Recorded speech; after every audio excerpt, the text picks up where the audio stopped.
Assalamualaikum warahmatullahi wabarakatuh. Alhamdulillah, alhamdulillah. Again, we start off with our intentions for seeking knowledge and teaching.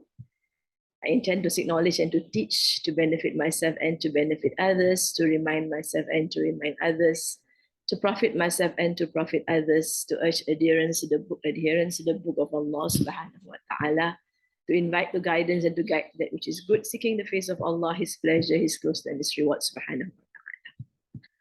I'll continue on with our Fatiha. أعوذ بالله من الشيطان الرجيم. بسم الله الرحمن الرحيم. الحمد لله رب العالمين. الرحمن الرحيم. مالك يوم الدين. إياك نعبد وإياك نستعين. اهدنا الصراط المستقيم. صراط الذين أنعمت عليهم غير المغضوب عليهم ولا الضالين آمين. بسم الله الرحمن الرحيم. Let's continue with our dua.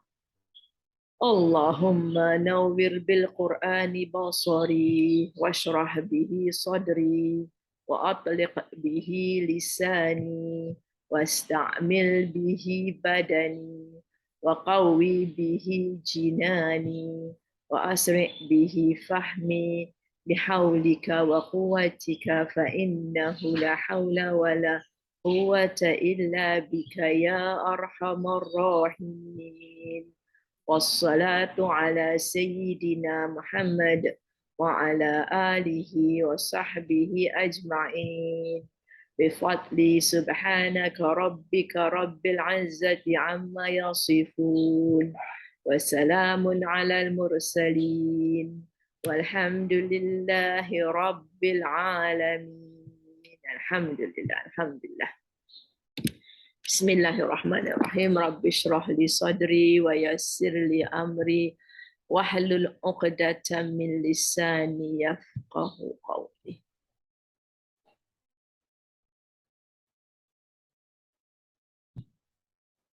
Alright, we're still at Surah Ad-Dukhan, the smoke.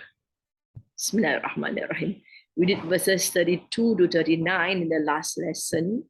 Allah, with His knowledge, chose the Bani Israel above the nation. So we are aware of this. And Allah reminds us that it is of His knowledge because He knew certain things about the Bani Israel. Of course, for us, we do know that they're very intelligent people. And some of them have been well in establishing the word of Allah subhanahu wa ta'ala. Of course, they've got a number of prophets, messengers in their midst among them after Nabi Yusuf alayhi salam. And these are the Bani Israel. Bani Israel will come after Nabi Yusuf. Nabi Yusuf is one of the Bani Israel because Israel is the name of Nabi Yaqub. So the children of Yaqub will be the descendants of Yaqub. That means Nabi Yusuf is one of them. All right, Allah gave them ayahs with clear blessings. So they were given ayahs and they were blessings from Allah subhanahu wa ta'ala. As we do understand, guidance from Allah is a great blessing because Allah subhanahu wa ta'ala helps us, teaches us on how to guides us on how to live life in the best of ways that will benefit in this world and the next world. Definitely, they keep on saying that this is their first death and they will not be resurrected. Okay, now so we are moving on to a different part. We are no more with the Bani Israel. So Allah has make it clear that the Bani Israel were the ones given knowledge. But then, who are these they? They here seems to be referring to those who do not believe in the resurrection. So they say that's it, we're going to die, and that's the end of it all. They ask the Muslims to bring back their forefathers to prove the truth of what they said, and to prove.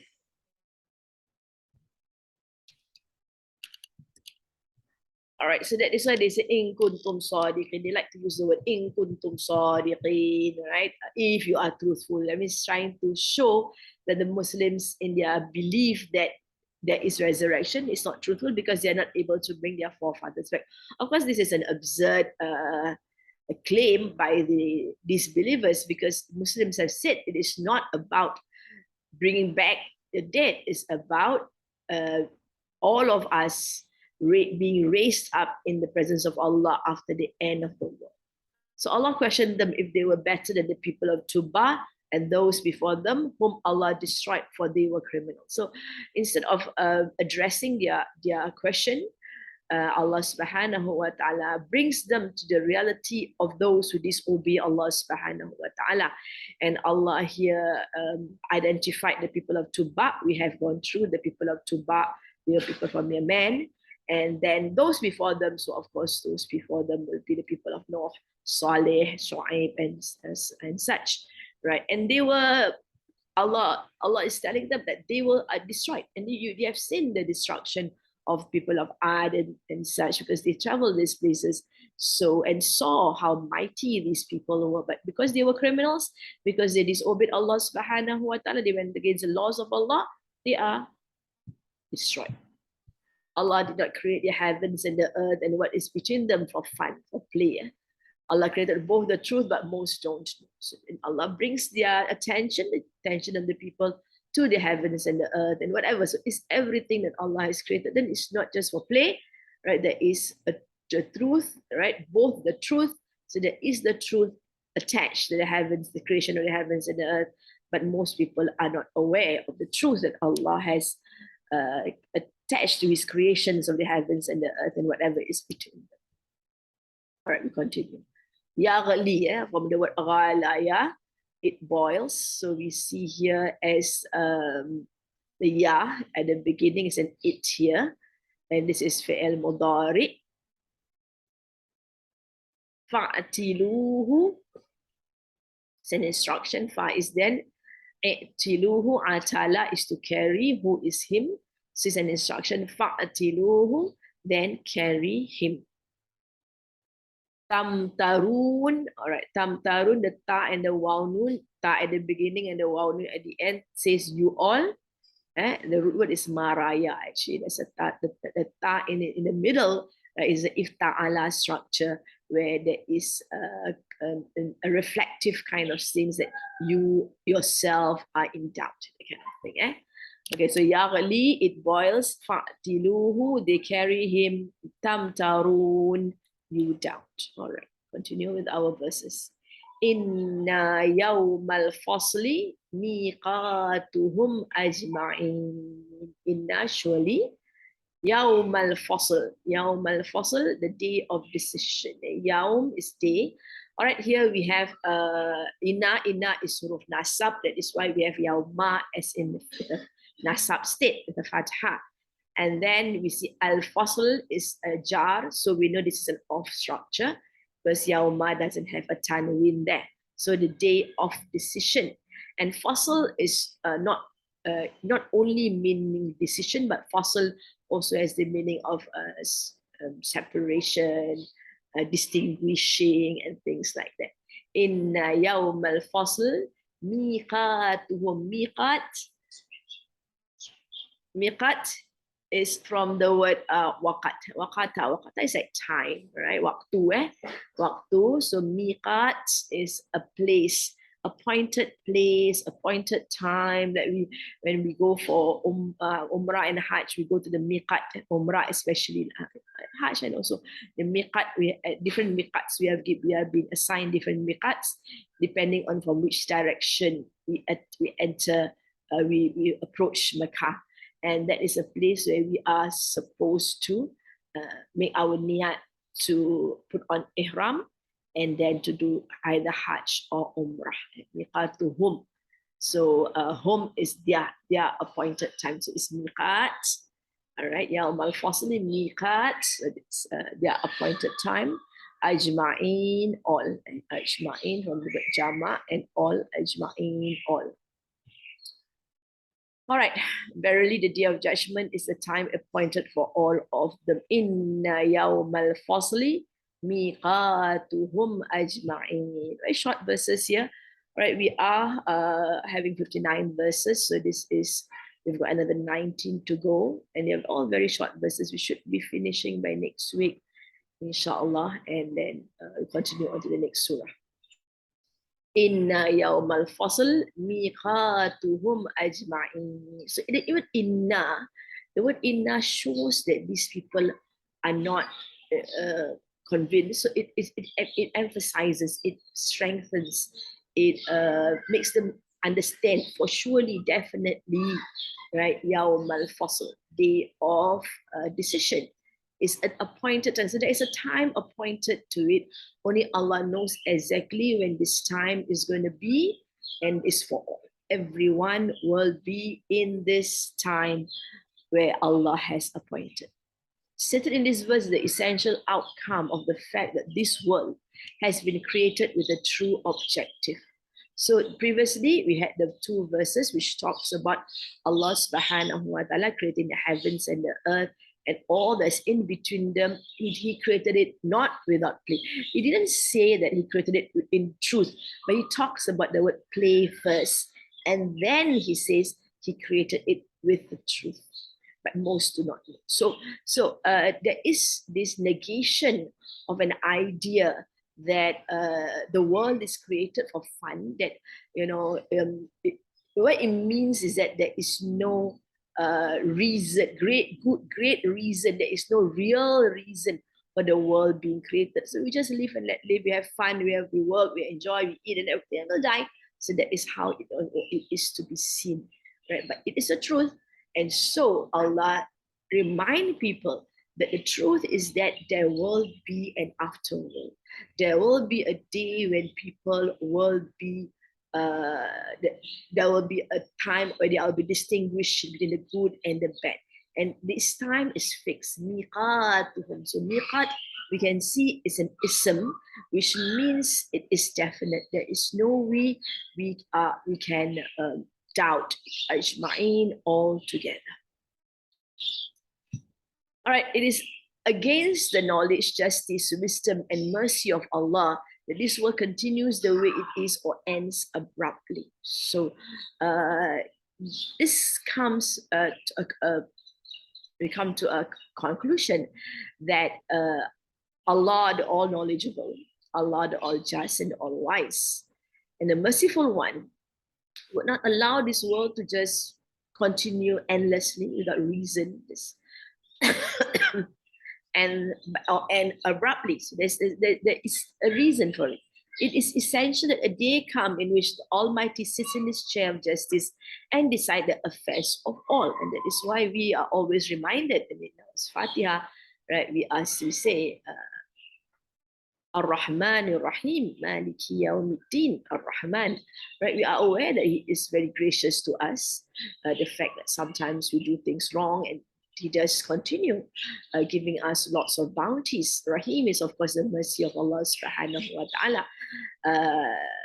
In that is permanent. So Ar-Rahman, Ar-Rahim complements each other, or actually completes the mercy of Allah subhanahu wa ta'ala. But then despite his being merciful, he is also Maliki Yawmiddin, Middin, king. If you say Maliki Yawmiddin, it becomes owner of the day of judgment. So being the owner of the day of judgment, he will decide. So that reminds us again and again and again every day in our Fatiha that we will meet Allah subhanahu wa ta'ala, and he will be the king of the day of judgment. There is a day of judgment, Yawmiddin. The deen, of course, means a day where we will be asked concerning the things that Allah has given and the bounties that Allah has given, and then ask us and how we manage those bounties in showing gratitude to Allah subhanahu wa ta'ala. As a result, those who spend their lives uprightly will be rewarded, and those who spend their lives in transgression and usurpation will bear punishment. Right? Will have to bear punishment. So that's the reality of life. Right? It is not just mere play, fun, eating, and everything, but a responsibility is given to every single person in managing the various bounties that Allah has blessed them with, whether they transgress against the teachings, the guidance of Allah subhanahu wa ta'ala, and corrupt, create mischief and things like that, or they are righteous ones. The day will be the day in which perfect justice manifests itself and no one will escape from it. So that is what it is. Allah reminds us, for surely, definitely, definitely, there will be a day. The day of distinguishing is a time appointed for them. Them here, of course, refers to those people who are in denial of the day of judgment. They keep on saying, where is this day of judgment? Where is where why how is it our parents are not brought back to life and things like that. The small and the big, the rulers and the rude, the beggar and the king, all will be called to justice, and such will be this justice that neither does any reality remains hidden. The justice is such that every single thing is going to be brought forth, brought out. Everybody will be aware of the realities of this justice, of their actions on earth and how they fared, how well or badly they have done on earth, and they will be judged accordingly. And this justice will not allow anything to be hidden. Nor can anyone cause any hindrance in any way in the justice being dispensed. That means none can stop Allah subhanahu wa ta'ala from implementing the justice that he has, that he will he will dispense, right? So that means there are no gods around that would be able to stop Allah in being fair and just. The word ajma'in should be specially paid attention to. Since creation enjoys a true purpose, resurrection should occur. So ajma'in means all of them. There is not a single one who will be left out. Every single creature of Allah subhanahu wa ta'ala will be brought to justice, will meet this day which is fixed. Now, the Arabs, the Quraysh, has this point that they use to deny resurrection, to deny Allah's ability to know the actions of everyone. And they keep on saying, how is it possible for Allah to know the actions of every single one? So that's why you have got various verses in the Quran in which Allah mentions about even in the darkness, recess of the rocks or whatever, Allah can still see. Because this is the fact that they just cannot comprehend the fact that Allah subhanahu wa ta'ala is omniscient, right? That he is able to know every single thing, and because it's just impossible for the human being to be in that state. Of course, we do not, the relatives of this human being are not able to understand the greatness of the attributes of Allah subhanahu wa ta'ala.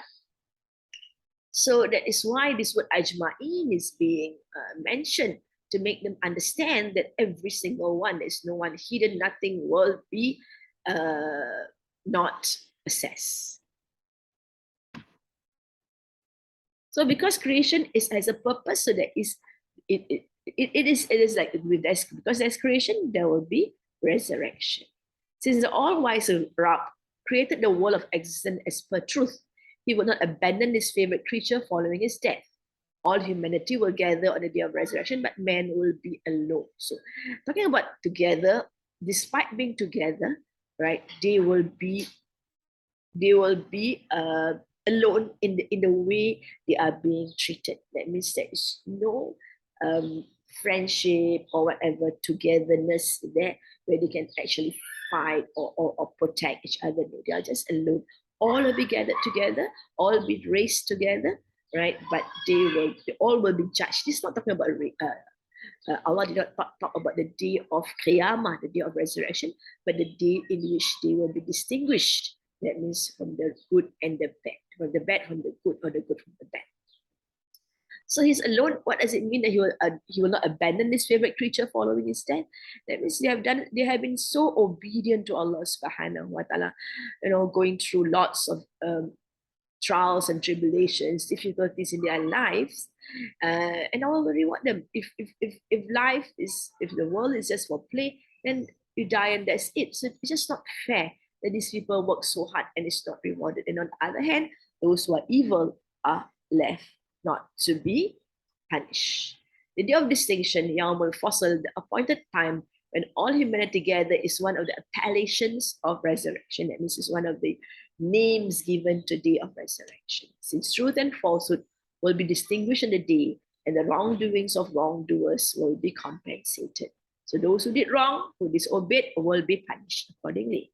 The people of truth and falsehood will clearly see their past deeds, and their deeds will be recompensed. Allah shows us image of that in the various verses of the Quran, in which Allah says that they will get their books in their hands, right? And then some of them the right hand, some of them will be so happy and show everyone how they have been successful. And those with the left hand, they will try, so what is this? And every single thing is written in this. What kind of book is this? Every single thing is recorded. So they will get they get distressed. Then there are those whose books come from the back, and that's the worst of all. So this is how Allah differentiated. Just give us a glimpse of the differentiations that He made in the various parts of the Quran. It's very interesting how Allah portrays various states of the human being in the according to their deeds. Inna yawmal fasl miqatuhum ajma'in is a response to bring back our forefathers if you are truthful. So this is their keep on saying that bring back our forefathers if you are truthful. So Allah says surely, right? So surely the day of distinguish is a time fixed for all. All will have to meet Allah subhanahu wa ta'ala. It means life after death is not a trivial matter. It cannot be that whenever somebody denies it, a dead person may be raised immediately from the grave and presented before him. So that whenever somebody denies it, a dead person may be raised immediately from the graveyard and presented before him. So this is like, just because you can't see your forefathers being raised up, it doesn't mean it doesn't exist. It definitely exists. You can deny as much as you want, but you will meet this day which is appointed by Allah subhanahu wa ta'ala. So for it, a time has been fixed by the Rabb of the worlds when He will resurrect to life all the former and the latter generations, gather them together in His court, and will decide their cases. You may believe it or not, but this will, in any case, happen on its own preordained time. Right? So Allah is just saying, well, surely it's going to happen, whether you like it or not, right? It's going to happen, and the time is fixed. If you believe in it, it will be to your advantage for being forewarned. You will make preparations for a farewell in that court. To fare well in that, not farewell. To fare well, that means to do good lah. That means to be successful in that court. If you do not believe in it, you will incur loss for yourselves, for you will expend your whole life in misunderstanding that good and evil are confined only to this worldly life. After death, there is going to be no court where our good or bad deeds might have to be judged for any permanent result. So if you don't believe in it, you go on doing things, right, without understanding and doing things without any attachment to Allah subhanahu wa ta'ala. Once Noman Ali Khan did mention there are some people out there, but some young Muslims also, who feels that it's very unfair. I've got a very good friend who's really a good person doing all kinds of charity work. Just that she's not a Muslim, she doesn't believe in Allah and God and things like that. Is it fair that she would go into hell? She would go to hell? Well, Noman Ali Khan mentioned that there's this thing called morally good and spiritually good. So yes, they are not morally good, and some ulama has mentioned that they would be rewarded according to their good. Rewarded in the sense that they will have certain good things going on in their present life, but for the next world they will not, because they are not spiritually good. Yes. All right. Yawma la yughni maulan an maulan shay awwalahum yunsarun. Yawma, a day. La yughni, not benefit. La, not benefit. Yughni is a present future tense. The word is ghani. Yet yughni, not benefit a friend. Maulan, a friend will not benefit. Now maulan here. Now this ya here looks like a ya, but with a dot it's called alif ma'surat.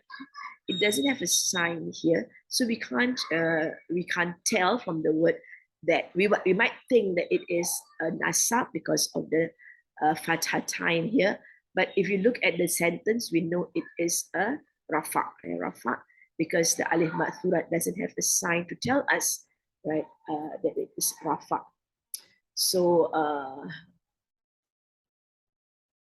and then here also we have an maulan for a friend. An is concerning for another maulan, but we know that an is a huruf jar. So the maulan here must be in its jar state, right? Because but we can't see it in its form here because of the alif ma'thurat here. So alif ma'thurat, there's no sign to show us that it is in the jar state. So we don't look at the lan and say it is fatha, right? So or even maybe it's mabdi. Mabdi means it's built on that structure. No, it is hidden, right? The stage of the of of this ism. Shay'an, a thing. So that's of course nasab to emphasize, right? We have gone through a few meanings of nasab. If you need to revise, you can always go through our playlist of Quranic Arabic. Wala, and not whom they yunsarun. Now yunsarun, we know it's passive because we see the u here and an a here, right? The dhammah and the fathah, right? It will imply that it is passive. They be helped. Yunsarun. And this, of course, fi'al mudari, and it is in its rafa state. Yauma la yughni maulan am maulan shay'aw wa la hum yunsarun. The day when a friend avails not a friend. This is the word ghani. Ghani means to enrich. Ghani means rich actually. So they use the word avail. That means benefit. Give good, things like that. A friend in aught and no help can they receive from any source.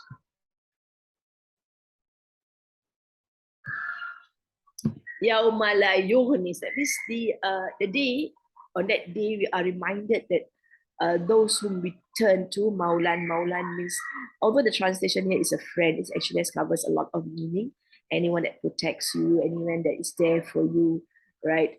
So yughni, they will not benefit you in any way. They will not help you in. They will not cause any good to you at all, or cause any enrichment in your life.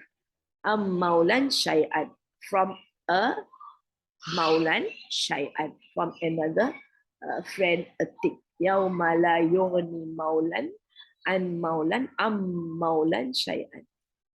The word maulan is used for members of a family and tribe which are related to a person through his blood and lineage, and which have mutual feelings of support and unity.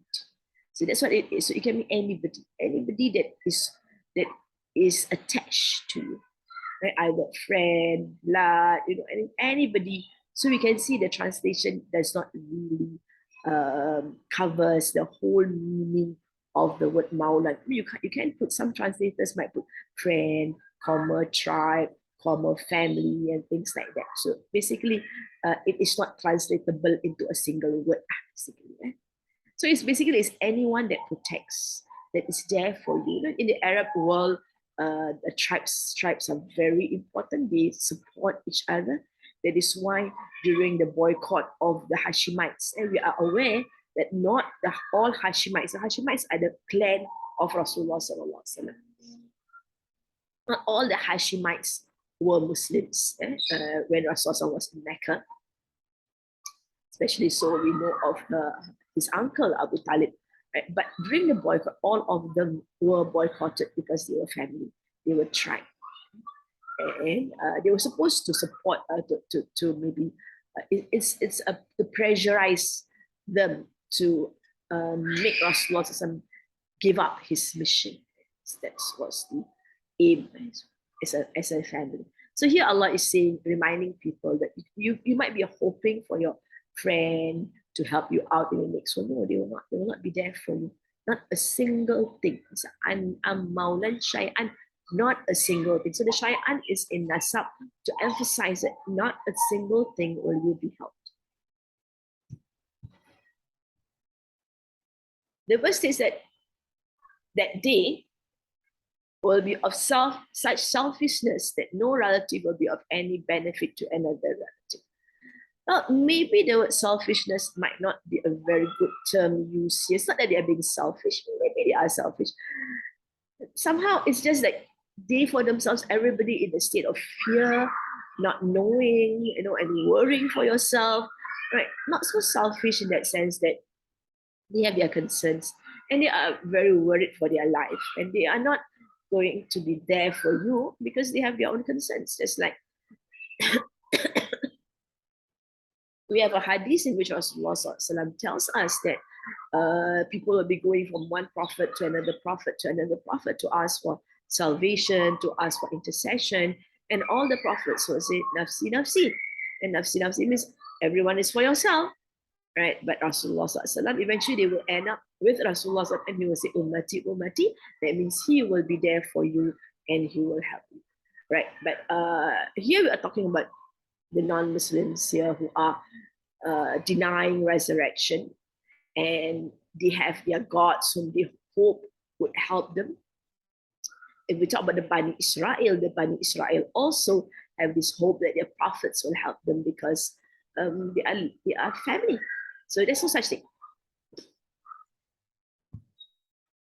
Walahum yunsarun, and not they be helped. And when the word Nasara comes in, we understand that Allah is telling these people that they will be in a state of helplessness, right? They cannot do anything for themselves. They would need people to help them, but no, walahum, and not they be helped. So it's emphasized there because this is Jumla Ismiyah, hum yunsarun, not they be helped. So no one will be there to help them because we saw this as, we know this is a passive verb, which means that somebody is coming to help them. No, not be anyone.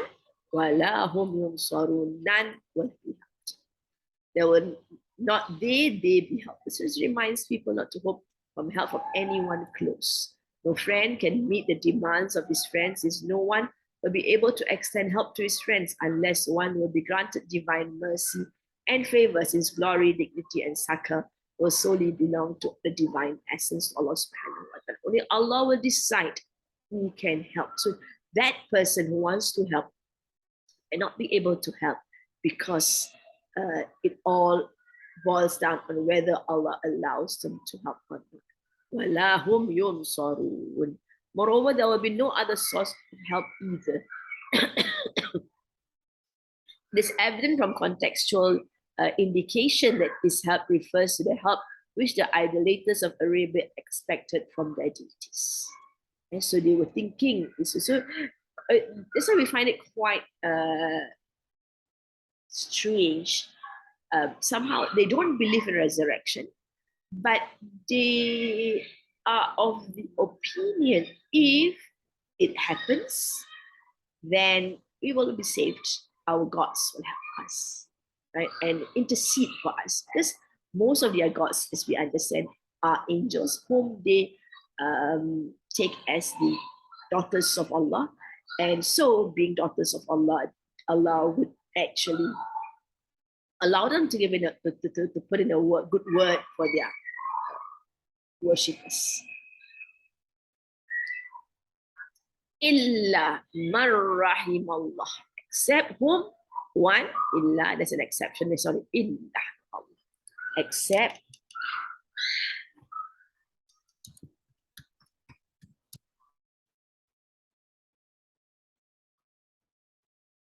man is one, rahimallah, Allah is the one who had mercy, and rahimah is to have mercy, right?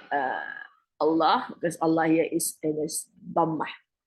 Illa man rahimallahu innahu huwal azizur rahim. Innahu, surely he, huwahi, Aziz, the Almighty, Rahim, the All Merciful.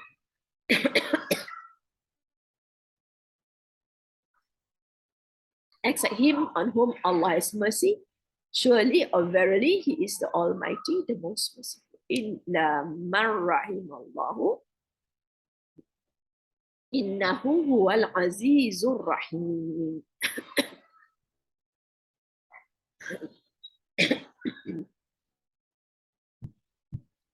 Except whom Allah has mercy. So there is an exception here. On that day, there are groups of people whom Allah will have mercy on them.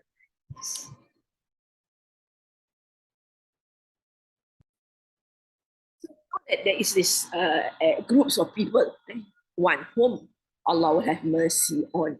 On that day, only those will succeed, who will be blessed with Allah's grace, and only those people will receive His grace who are worthy of it. So we do understand the mercy of Allah subhanahu wa ta'ala will be accorded to those people who put in their lots of effort in obedience to Allah subhanahu wa ta'ala. As we are aware, our actions in this world, our prayers, are very not up to standard. We are aware of that. Maybe our fasting, our sadaqah also maybe not really that good. And our relationships might have some faults in them. But we try our very best, and that's important. Allah sees us trying. So inshallah, He will have mercy on us. So we hope for that mercy of Allah subhanahu wa ta'ala. With an illa, an exception, Allah is mentioning that no one will be helped. No one will have no friend can benefit any other friend. But then Allah says there is an exception there when Allah has mercy on them. So if with the mercy of Allah subhanahu wa ta'ala, He can cause someone to help us or even benefit us in some way. As we are aware, Rasulullah would be given that that permission. It is all by the permission of Allah subhanahu wa ta'ala. Allah makes it clear. They don't do it out of their own accord. That Rasulullah cannot go around, oh, this is my uncle, I want to save my uncle. No, you can't do that. It's only with the permission of Allah subhanahu wa ta'ala. So the permission of Allah subhanahu wa ta'ala is from the mercies of Allah subhanahu wa ta'ala. Of course, who is all wise and all knowing. Normally, in the next world, Allah describes Himself as wise and knowing. Okay? Out of His wisdom, He makes a judgment because He has the knowledge. And sometimes in the other Quran, Allah will use the word knowing and then wise. So there are reasons for that also. All right. Innahu huwal azizur rahim. And Allah says, surely He. So there's a great emphasis. And the inna is definitely. If you are in doubt, then you should not have any doubt for the fact that Allah, He is Aziz, Almighty, and Rahim, all merciful. Allah is powerful, and at the same time, He is also merciful. No one will be able to build out people seized by Him. So that is of His might, right? If He says you're gonna be punished, no one can stop that punishment. But at the same time, despite His might, He is also merciful, and He knows those people who would deserve His mercy, right? And we do understand the word Rahim means it's a mercy due to an act, right? So it's not just any mercy. That is a Rahman is translated as beneficent, gracious, because Rahman gives bounties to all, whether they are good or bad. So He's gracious. People do bad to you, as you're a gracious person. If people do bad to you and you do good to them, and you are beneficent because you benefit all, whether good or not good. So these are the two words that are being used in the translation for Rahman. For Rahim, the word used is merciful. Rahman, the word merciful is not used for Rahman. Merciful, and this mercy is due to the fact that the creatures, or on the mercy on the creatures of Allah, who did their best, who tried their best to be obedient slaves of Allah subhanahu wa ta'ala. As we do understand, we do not enter heaven out of our own actions. Our actions are, as mentioned, not up to standard, very deficient in fact. So we hope on the mercy of Allah subhanahu wa ta'ala. So that is the word Rahim coming out here to show that Allah will reward those who put in effort to be obedient slaves of Allah subhanahu wa ta'ala. And no one will be able to deprive people of His mercy who are worthy of it. So if Allah wishes mercy, no one can stop them from getting that mercy of Allah subhanahu wa ta'ala. Thus, people should fear Him alone and expect mercy from Him alone as well. So it's a reminder, right? If you want to be safe in the next world, in which there is this day of distinguishing, then you need to seek you need to hope for the mercy of Allah subhanahu wa ta'ala. If you do not get the mercy of Allah subhanahu wa ta'ala, then you would be punished by Allah subhanahu wa ta'ala. He is all merciful and all gracious towards His creatures. He chastises or forgives whomever He wills. That's what Allah says. If then anybody does wrong, He will forgive them or He will punish them. So it's up to Him because He is all wise and all knowing. It is needless to say that His chastisement and forgiving are based on divine justice and wisdom, and no wrong will be done to anyone. Since His mercy surpasses His wrath, we are all hopeful to enjoy His mercy, and sinners, no matter to what extent they have transgressed the bounds, should not despair of His mercy. Allah has mentioned in the Quran that we should not despair of the mercy of Allah subhanahu wa ta'ala. We have been sinning quite a bit, in our lives, especially in the younger days. Just seek forgiveness from Allah subhanahu wa ta'ala. There's a hadith in which says that even if you come to Allah with a mountain of sins, if Allah wish, He will forgive you. Right? But you must be really, really repentive of the sins that you have committed, the disobedience to Allah subhanahu wa ta'ala, and Allah will have mercy on you. You have a story in the era of Sayyidina Umar radiallahu anhu. He saw a guy, he knew this guy is a drunkard, he drinks, and with a jar, and he suspects that the jar is full of liquor. So he approaches this guy and says, "What's in the jar?" This guy is frightened of Sayyidina Umar radiallahu anhu, says, "Oh, honey." All right, Sayyidina Umar radiallahu anhu doesn't believe him and took the jar and opened it. Well, Allah, out of His mercy, has changed it to honey. Right? It's mentioned that this guy has decided to repent. And Allah knows the condition and the state of this guy and this ex-drunkard, and Allah has saved him from the punishment that would have been meted out on him if Sayyidina Umar was to see liquor in the jar. So this is all of Allah's, we call it the Amar of Allah subhanahu wa ta'ala. The Amar of Allah subhanahu wa ta'ala is the command of Allah subhanahu wa ta'ala, and it is kun fayakun, which is in Surah Yasin, Allah mentioned, Innama amruhu, surely that His command, amruhu, idha arada shay'an, when He wishes a thing, when He wished a thing, arada shay'an, ayyakula lahu, that He says to it, kun, be, fayakun, then it be. Right? Some ustads have said that we can when you make du'as, right, for something which might be very impossible to happen, right? Maybe a person having cancer and doctor says there's no way cancer can be cured and she's going to die in a month's time or so. Just keep on reciting, Innama amruhu idha arada shay'an ayyakula lahu kun fayakun.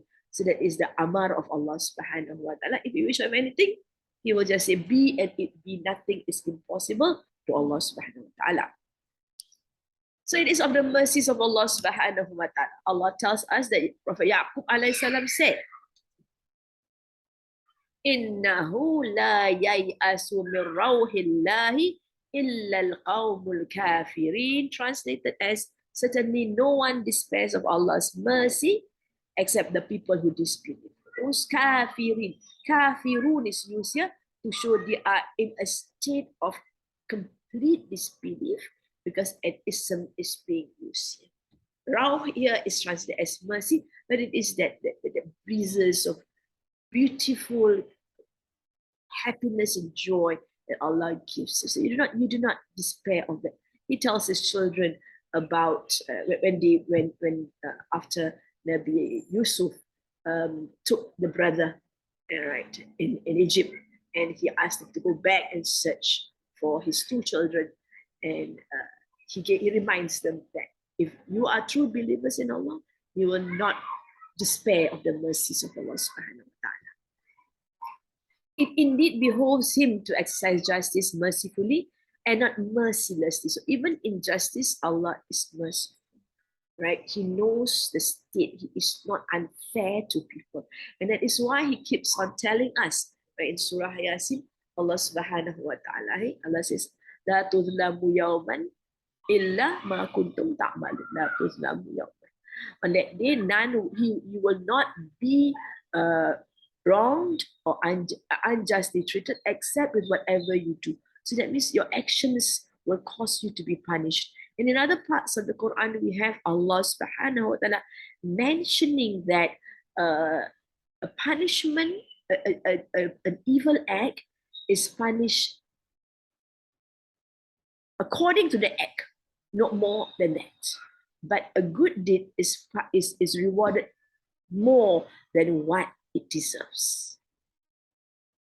Right, so that's of the fairness of Allah subhanahu wa ta'ala. But whatever decision he gives in any case will be enforced entirely and completely. So we talk about the might and the just and the mercies of Allah subhanahu wa ta'ala. The righteous good doing pious, doing pious should fear Allah at all times and not be arrogant for their deeds, and they may never know whether their deeds are accepted by Allah subhanahu wa ta'ala. So that is why our actions, whatever we do, we keep on hoping. We keep on, when we make our du'as, we do acts of good.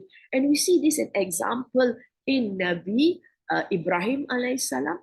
And when Nabi Ibrahim alayhi salam and Nabi Ismail alayhi salam built the Kaaba, and we know they were instructed to build the Kaaba. They say, Rabbana taqabbal minna. Ya our Rabb, accept from us this deed. So these are prophets, these are great prophets. Nabi Ibrahim is definitely one of the greatest prophets, one of the great prophets of Allah subhanahu wa ta'ala. He's even called Ibrahim Khalilullah, Ibrahim, the dear friend of Allah subhanahu wa ta'ala. And yet, he makes that dua. It tells us that we should not be complacent. We should not be, oh, I'm so pious, I pray 5 times a day, I pray sunat prayers, I do my duha, I do all kinds of things, I do sadaqah, I'm just so good. Right? That in itself, great arrogance. And the arrogance could be one of the reasons why you are thrown into the hellfire. So always be humble in the presence of Allah subhanahu wa ta'ala.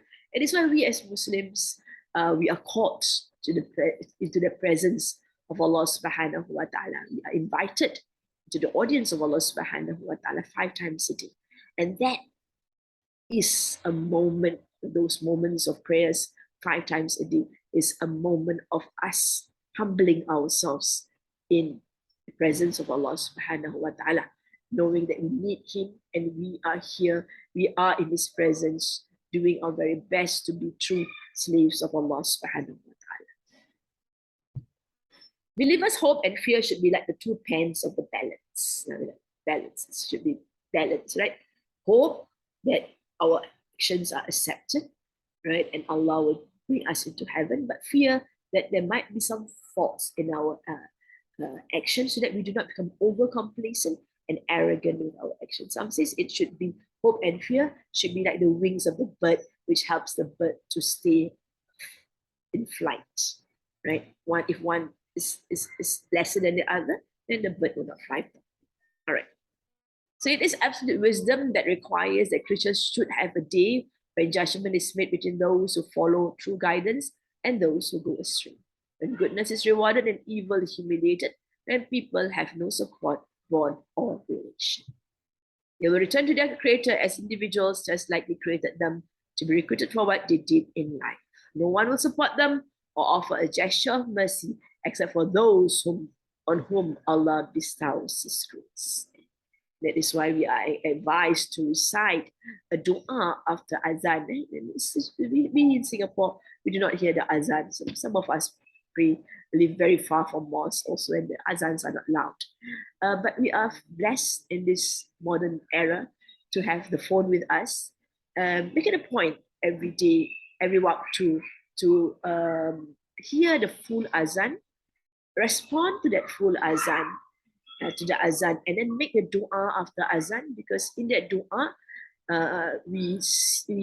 those, it is said that those who make the dua after azan, then they will be included among those who will be blessed with the grace of Allah, that they will have intercession of Rasulullah sallallahu alaihi wasallam.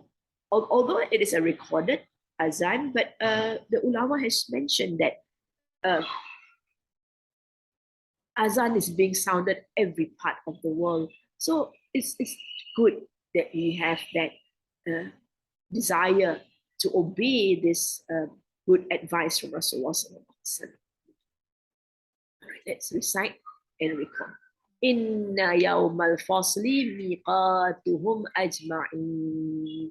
Yawma la yughni maulan am maulan shay'aw wa lahum yunsarun illa man rahimallahu innahu huwal azizur rahim. All right, we go on to the next verse. Inna shajarata zakum, surely tree of zakum. The inna is huruf nasab. Shajarah is in its nasab state, shajarata, and this is an off structure because it's not shajaratan, right? Of course, zakum is in its jar state. Okay? So surely the tree of zakum. There's a the there actually, although shajara doesn't have a the, zakum has a the. We can actually add a the in our translation. The tree of zakum, right? It is understood that this is what it is. The tree of the zakum. We can put the zakum. We don't have to put the tree of zakum, is good enough. All right. Suddenly, the beauty in the Quran, Allah subhanahu wa ta'ala. Just before this, Allah says He is almighty and all wise. Sorry, almighty and all merciful. Suddenly comes a shocker. Let's say it's a shocker. Inna shajarata zakum. Surely the tree of zakum. Now, the Arabs know what is zakum. All right, what is zakum? We also know because we've been reading about zakum quite a bit. Some exegetes maintain that the verses in question allude to the cursed Abu Jahl, who went to the extreme in disbelief, grudge, and animosity against Rasulullah sallallahu alaihi wasallam.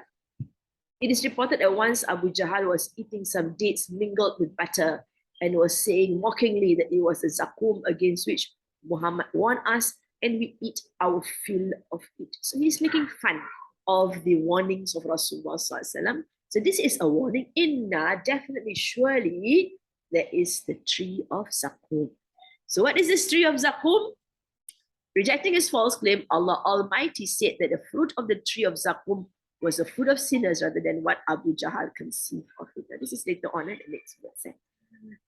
We're now talking about the zakum. The matters of hell and paradise are beyond human imagination, and there are no precise words for those things in human languages. So basically, what we are saying is that these verses on hell and heaven, they are what we call verses ayah mutashabihat. Ayah mutashabihat means verses which resembles, but it is not exactly what it is. Right? So here Allah subhanahu wa ta'ala talks about zakum. What is this zakum really in the understanding of the Arab language? So as mentioned, whatever it is being said is just a term used in the language of the human being so as to give an idea of what it's going to be like, but what it actually is beyond our understanding or perception. They are described in the Quran as in the words that are closest to the real things of the hereafter. Zakum is a kind of cactus found in the Arabian desert. It is bitter, has an obnoxious odor, and contains a milky serum that causes an allergic reaction on contact with human skin. So we can see it is not something that is desirable, right? And Allah says that there is this tree right? Surely the tree of zakum. So it is just a verse, a sentence, but somehow the sentence is not complete. We know that. Surely the tree of zakum. What? Right? What is the tree of Zakum? But the whole idea of the verse is to bring our attention to the tree of Zakum. That is why it is just highlighted as the tree of Zakum. So the Arabs knew of this tree of Zakum. So Zakum is actually a kind of cactus, as mentioned, right, which is not a very good cactus plant. From all plants known to the Arabs, it came closest to the attributes of the plants or trees growing in hell to fit its image. So zakum is used, right, because it helps to explain the kind of situation people would be in, right, when they are given to feed of the zakum. Ta'amul athim. Ta'amul athim, again, ta'amu, we know, is ism without a tanwin. So we know there is an off structure there. And al-athim is in its jar state having a kasra there. So the food of the sinful. So that's what Allah is saying. The zakum is going to be food for those who are sinful.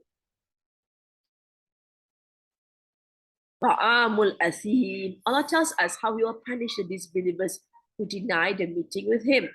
Those who sin by their words and in deeds, these are the disbelievers. So they are the sinners. Athim is sinners.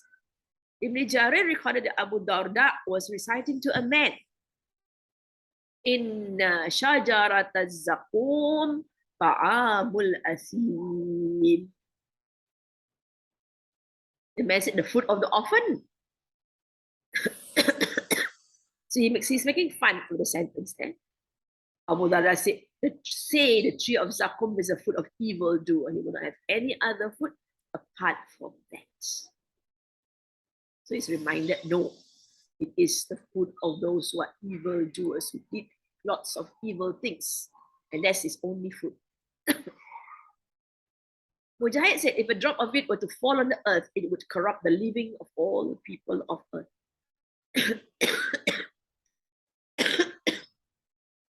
So here he tries to explain the reality of this zakum. Mujahid says, even if a tiny drop is to fall on the earth, the whole world will be corrupted. Corrupted means it will be useless, it will just be destroyed. So it's how horrible it is. So it's just beyond imagination, basically. Kalmuhli yaghli fil buhun. Kalmuhli. Ka is like. Al-muhli has many translations also. We put here dregs of oil. Dregs of oil will be what oil that's left behind. Yaghli, it boils. Ghalaya is to boil. Fil buhun, and we had this word just now as one of the words, new words that we have. Fil buhun, batan is the stomach. Fi is in, butun is plural of batunun. Batunun is one, buhun is a lot. Fil buhun, in the bellies. Kal muhli yaghli fil buhun. All right. Kalmuhli yaghli fil buhun, like oil, like dregs of oil. The word muhl in the original has several meanings. Molten metals, it's really hot. When you talk about metal being melted, it's really, really high temperature. Past blood, molten tar, tar is really hot, or molten lava, dregs of oil will be the remnants of oil that's really, really, really hot. So basically something really hot. These are the different meanings, but if this word is understood with reference to zakum, it may mean its juice, which will probably be like the dregs of oil. So if we talk about the cactus, zakum, which we saw, we described just now. The cactus has got some kind of a latex, right? Fluid, liquid, right? And this liquid would be like oils, dregs of oils.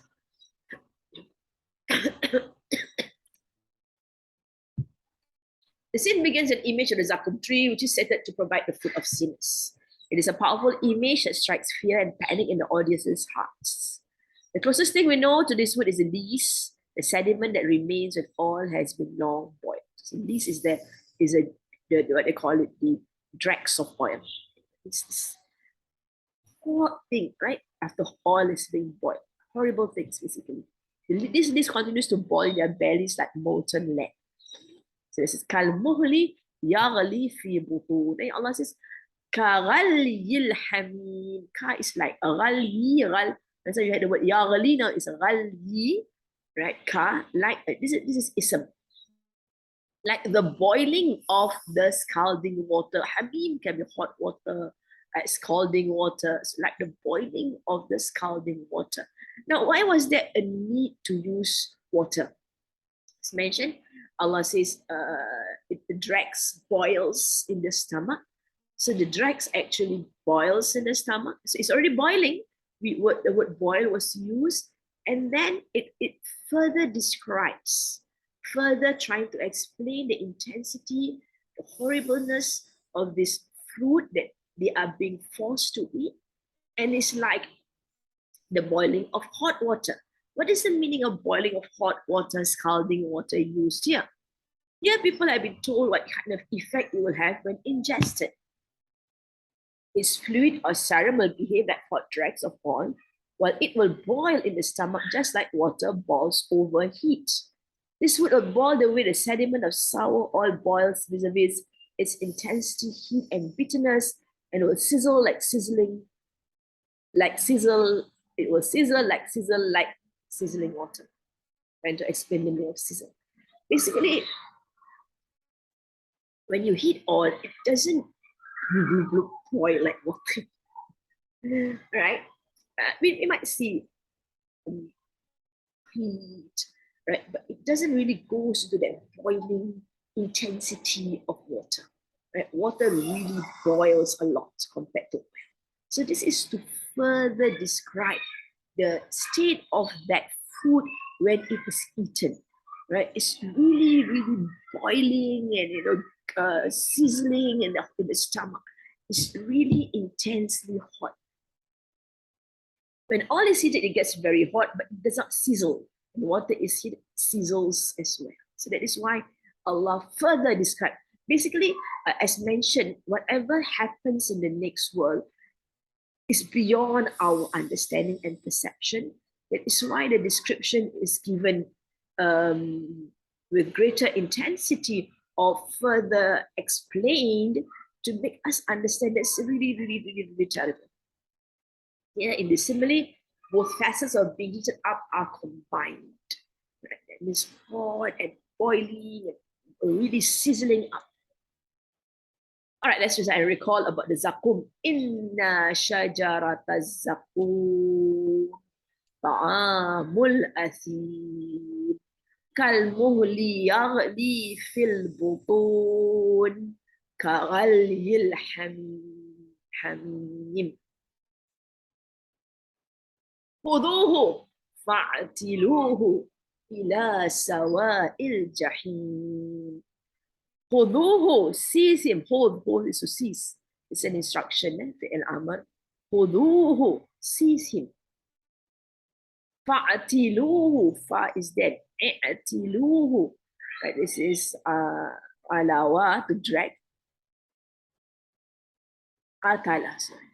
Instruction. فاعتلوه, who is him? Ila sawa'il jahim, to the middle of the hellfire. Sawa also means midst of the hellfire. Khuduhu, so an instruction is heard. Khuduhu, seize him. It was reported that Allah says to the keepers of hell, seize him, 70,000 of them will rush to seize him. It shows how angry the inhabitants of hell, the keepers of hell, are to this person, right? Because of disobedience to Allah subhanahu wa ta'ala, ingratitude to Allah subhanahu wa ta'ala, disregard of the laws of Allah subhanahu wa ta'ala. Fa'atiluhu, and drag him to the middle of the hellfire. Drag him away so as to make him feel his humiliation, but there is no honor for such sins. So you're supposed to be dragging him. Drag him. Imagine being dragged, right? Seize and drag, and then brought to the middle of the hellfire. The angels were told to seize the unbeliever and drag him forcefully into the midst of hell, surrounded by fire. in the middle of hell is the most hottest part. Like when you talk about fire and the outer part not so hot. And you go further and further into. So this is right in the middle of the fire. This is what they deserve. They deserve to be burnt in the middle of the fire. Drag him into the middle of the fire. Terrible indeed a destination. ثم صبوا فوق رأسه من عذاب الجحيم. Then, Thumma is after some time. Subbu, subbu, sababa. Sababa is to pour. Subbu is an instruction. Pour. Fauqa ra'sihi. Fauqa is above. So fauqa is huruf jar. We have ra'si as head. He is his. Above his head. Pour above his head. Min adhabil hamim. Of the torment of the boiling water. I know the word hamim means boiling water. Adab, we can see min is huruf jar. So adab is in its jar state. Adab B, right? And hamim is, and it doesn't have a bin because it is an off structure. Min adabil hamim. Off structure is what we call mudaf ilahi for those who are learning Arabic grammar. ثم صبوا فوق رأسه من عذاب الحميم. Then pour over his head of the torment of the boiling water.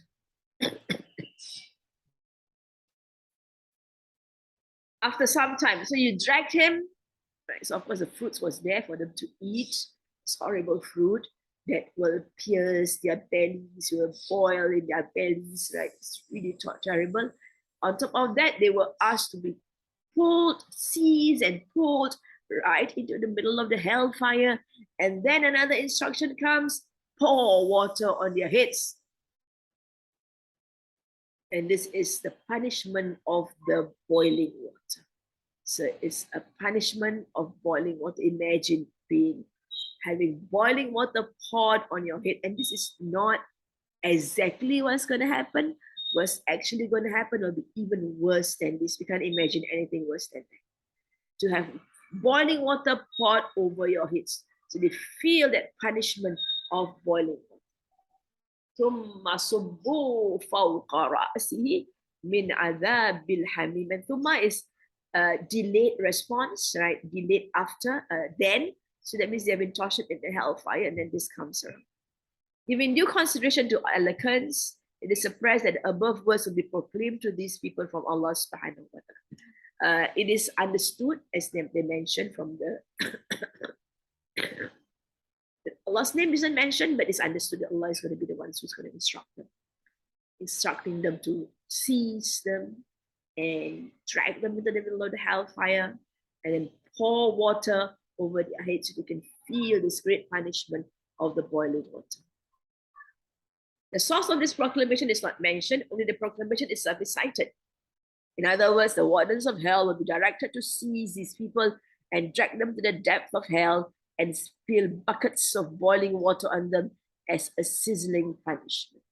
Boiling water on their heads, burn them with it outwardly, while the zakum cuts them into pieces inward. So they are extremely, extremely tortured.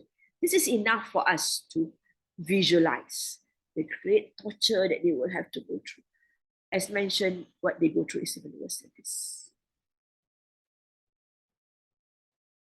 The angel will strike him with a hook rod of iron and split his head open. Then he will pour boiling water over his head. It will go down through his body, melting through his stomach and intestines until it goes through his heels. May Allah protect us from that. This punishment sounds so horrible. But we must understand, this is mentioned now. Allah is mentioning it to us via the Quran, the book sent to Rasulullah SAW. He's telling us this is going to happen to you. He is warning you. So this is of the mercies of Allah subhanahu wa ta'ala. He can do all these things. Right? This will happen to you if you deny the resurrection. This is, he gives an imagery of the hellfire. Why? Because he loves you. He loves us, and he wants us to realize this is going to happen and remove ourselves from any sense of negligence, any sense of any form of rudeness or disobedience, also, and turn back to him. Look, he says, taste.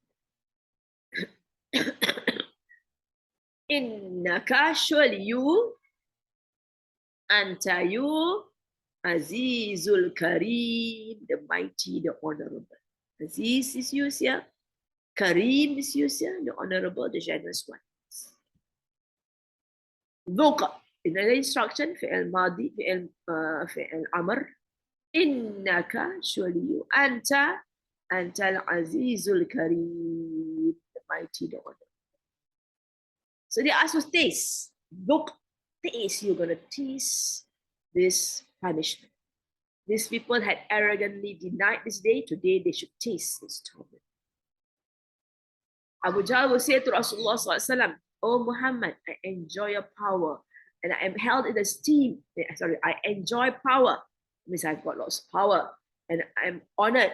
I'm held in esteem in Mecca, but neither you nor your God may ever inflict any harm unto me. So again, referring to Abu Jahl and his arrogance, right? Challenging Rasulullah, making fun of Rasulullah's warnings of hellfire and resurrection. As a consequence of his boastful remarks, he will be held in contempt on the resurrection day. And it will be said to him derisively, Look, innaka antal azizul karim. Taste, surely you, this is inna, emphasizing surely, definitely you, emphasizing again, you, the mighty, the honored. Because you say you're mighty, right? You're strong and powerful. Right? You used to say you're honored, right? Well, this is the consequence of what you have said. You said it. You think you are honored, and you say that you won't be punished. This is what it is. Taste it. You supposedly honored one. You who think you are mighty and honored. So that is the derisiveness here. Sarcasm here.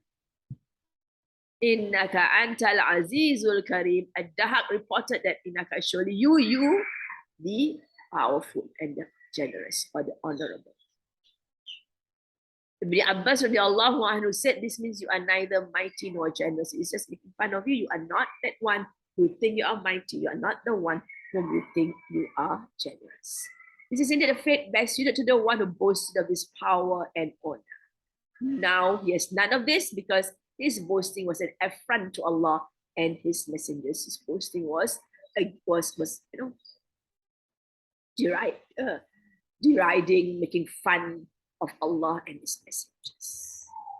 Inna hadha, surely this, ma kuntum bihi tamtarun, what you were, what kuntum, you all were. There's a lot of people there.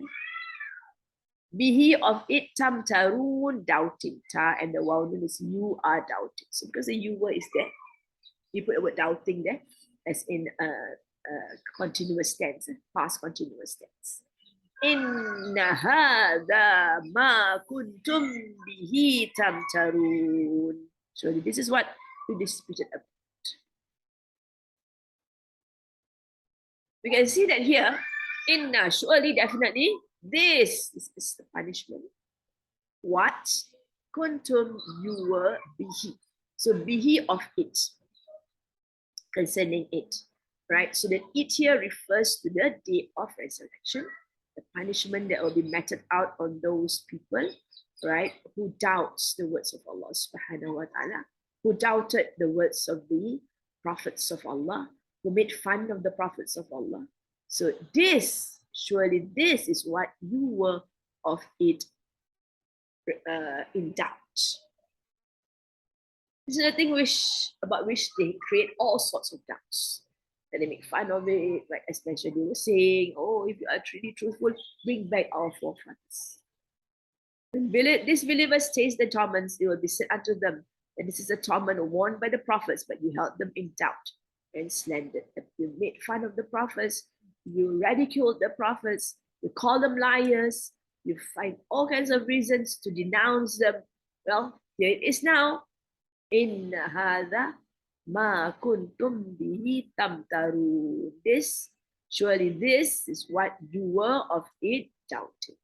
When you were warned against this fate, you received the warning with mockery, doubting that it would ever happen. All right, let's recite. خذوه فاعتلوه إلى سواء الجحيم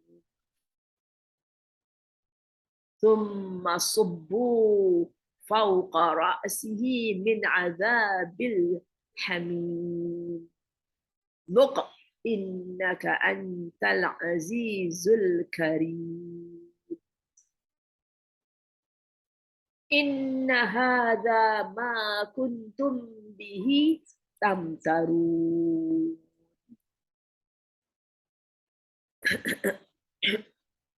We go to the next set. Sundus, silk. Istabrak and brocade. Istabrak. These are words to describe clothing. Sundus and istabrak.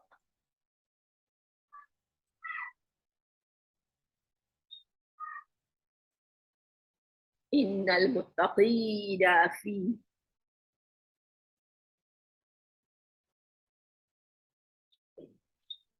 maqamin amin. Surely those who got muttaqin, Allah describes Allah put here as an ism, inna, surely. Muttaqin is in nasab because inna is nasab, huruf nasab. Fi maqamin amin. Fi is in, maqam is station, amin secure. So fi is huruf jar, that is why we have maqamin, jar state, and amin also jar state. All right. Those who got are in a secure place.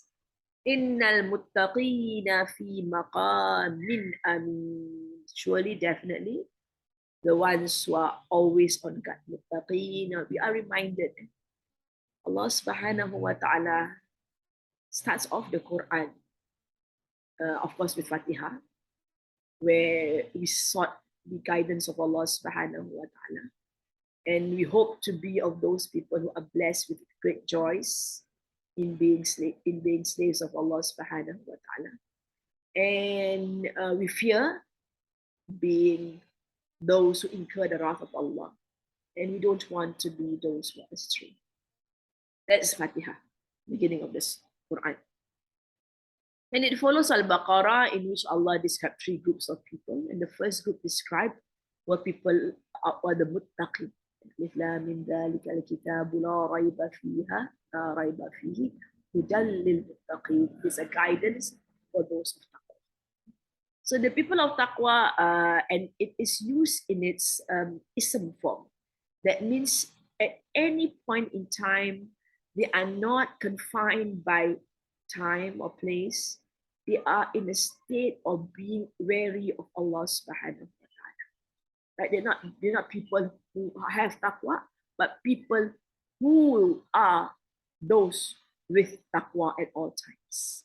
So this is our aim in life as these believers in Allah subhanahu wa ta'ala, to be true to Allah subhanahu wa ta'ala at all times, to be careful in obeying Allah subhanahu wa ta'ala, and to be on guard against disobedience to Allah subhanahu wa ta'ala. And when we are obeying Allah subhanahu wa ta'ala, we are on guard that we do it sincerely for Allah subhanahu wa ta'ala and not with any ulterior motives. What muttaqin comes from the word wiqayah, that means to be on guard. So Allah says the muttaqin, they will be in peaceful stations or secure stations. After the depiction of the fate of the sinners, these verses portray the fate of the God-fearing, the muttaqin. They will reside in a peaceful place. Right? Maqam is a station that is of peace. They will neither have any fear nor any sorrow. When you're at peace, when you're at ease, you have no fears, nor are you in a state of sorrow. Because if you are fearful, then you're not at peace. And if you are in a state of grief and sorrow, you will not be at peace also. So there's no fears whatsoever. and there is no sense of sorrow whatsoever. But the people of taqwa, when they are on earth, right, out of their fear of disobedience to Allah subhanahu wa ta'ala, be it in times of obeying or disobeying Allah subhanahu wa ta'ala, they are always in fear of, of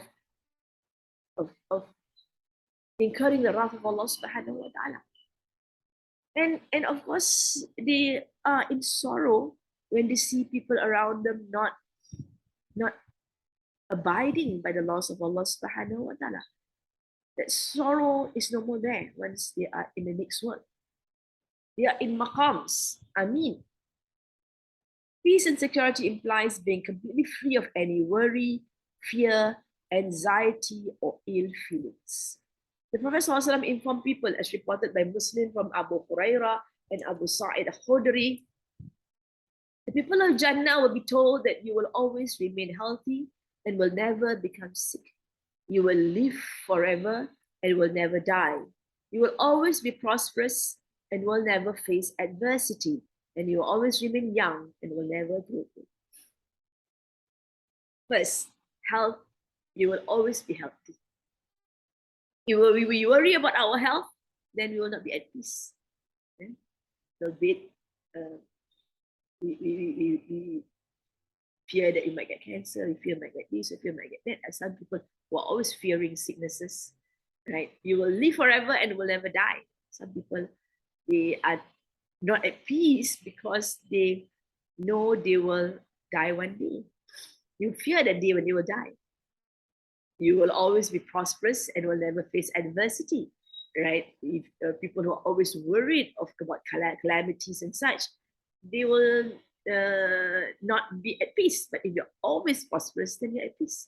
And you will not be worried about adversity. You always remain young. You will never grow. Some people, they worry about growing old, but not being able to do this, not being able to do that, about the face becoming wrinkled, ugly, and things like that. Well, it's all states in which you will not be at peace.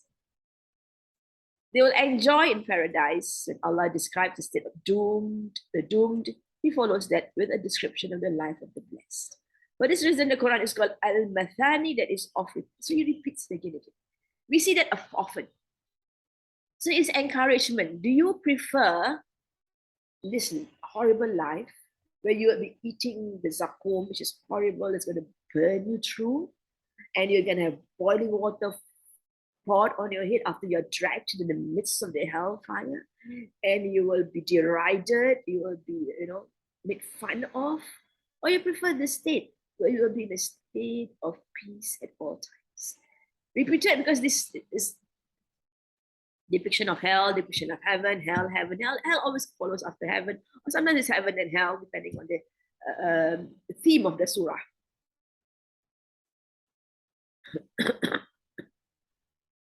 Allah talks about the muttaqin. We mentioned about the muttaqin. Those who fear Allah and are dutiful towards Him in this world, they will be in maqamin amin, in the hereafter, that is in paradise, where they will be saved from death and the fear of living in it, and from every kind of worry, grief, terror, and exhaustion, and from the shaitan and his wiles, and from all the troubles and disasters. So it's adding on to the kinds of things that worry people, that troubles people. Shaitan is one of them, because the shaitan brings you to cause you to be doomed. You don't want to be doomed. You fear being seduced by the shaitan. Our eyes stretch the other side to see the God-fearing who took the warning seriously and feared what may happen on this day of decision. They believe in this day of decision. We see them in a safe position, but there is nothing to fear and no harsh treatment. It should be noted that salvation from fire is especially mentioned as a bounty of Allah subhanahu wa ta'ala. So they are safe from the fire. So we must realize that this being safe from the fire is a great gift from Allah subhanahu wa ta'ala. It's of the mercies of Allah subhanahu wa ta'ala. We recall the verse that we recite earlier, where Allah says, He is Almighty and All Merciful. Then it is followed by the mention of tree of zakum. So those description of eating of the zakum, of the hellfire, humiliation, and things like that. That shows his might. Then we come to his mercy. The Rahim, his mercy is very he will place us in Jannah. It's because no one is perfect and everyone makes mistakes in their lives. Had Allah wanted, He could have punished people for every infraction and every single sin that they commit. Allah has mentioned in the Quran that if He is to punish every single one at the point they commit sin, there will not be a single person on earth, which means every single person sins. Right? And He doesn't. He says, He allows you, as you sin, and He allows you time to ponder, to learn, and then to come back. So these verses of the Quran tells us that we have a choice.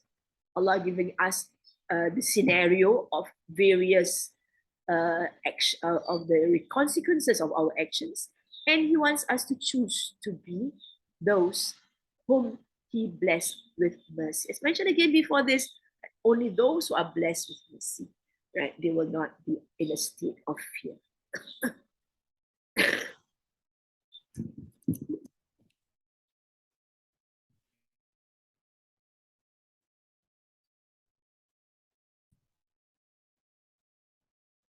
Allah deals with people of Jannah mercifully, and they are granted Jannah on the basis of their overall righteous lifestyle instead of holding them accountable for individual actions. It means that overall we try our very best to be good Muslims, right? Inshallah, Allah will bless us with His mercy and we will go into heaven, inshallah. Not at those difficult moments where we are doing bad things. Anyway, we have, alhamdulillah, we are blessed with seeking forgiveness from Allah subhanahu wa ta'ala.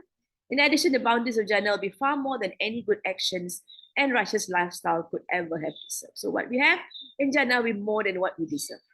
Some sacrifice in a very short worldly life, being rewarded by eternal bliss is nothing but mercy and bounty of Allah subhanahu wa ta'ala. We'll continue, inshallah.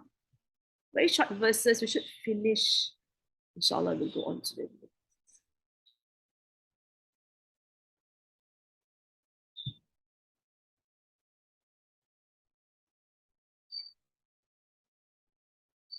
اللهم ارحمنا بالقرآن واجعله لنا إماما ونورا وهدى ورحمة اللهم ذكرنا منه ما نسينا وعلمنا منه ما جهلنا وارزقنا تلاوته آناء الليل وأطراف النهار واجعله لنا حجة يا رب العالمين اللهم أستودعك ما علمتني فردده إلي وقت حاجاتي إليه فلا تنسينيه يا رب العالمين بسم الله الرحمن الرحيم الحمد لله رب العالمين والصلاة والسلام على سيدنا محمد وعلى آله وصحبه أجمعين ربنا انفعنا بما علمتنا ربي علمنا الذي ينفعنا ربي فقهنا وفقه أهلنا وقرابات لنا في ديننا مع أهل القطر أنثى وذكر بسم الله الرحمن الرحيم والعصر إن الإنسان لفي خسر إن الذين آمنوا وعملوا الصالحات وتواصوا بالحق وتواصوا بالصبر سبحانك اللهم وبحمدك نشهد أن لا إله إلا أنت نستغفرك ونتوب إليك سبحانك اللهم وبحمدك نشهد أن لا إله إلا أنت نستغفرك ونتوب إليك سبحانك اللهم وبحمدك نشهد أن لا إله إلا أنت نستغفرك ونتوب إليك